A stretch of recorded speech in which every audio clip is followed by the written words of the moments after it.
తప్పిదాలు ఏ రైతు కూడా చేయొద్దని ఇక్కడ నేను ఈ ఫీల్డ్లో ఈ యొక్క బోర్ చూసినప్పుడు ఎందుకు ఇంత మంచి వాటర్ వచ్చి ఎందుకు పోయినాయంటే అసలు ఖాళీ గ్యాప్లు కూడా వచ్చేస్తుంటాయి.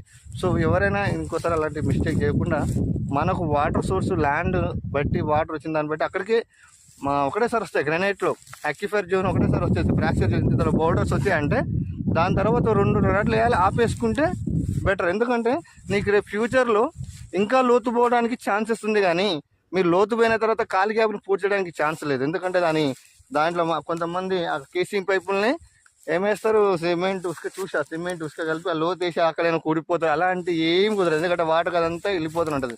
సో దయచేసి ఇంకోసారి కూడా ఏ రైతు కూడా అలాంటి మిస్టేక్ చేయొద్దని మనసారా మిమ్మల్ని కోరుకుంటూ, ఈ రైతుని కూడా అదే మంచి ఇన్ఫర్మేషన్ ఇక్కడికి వచ్చింది కాబట్టి మీ అందరికీ ఈ విషయాన్ని మీకు షేర్ చేస్తున్నా. Okay, thank you.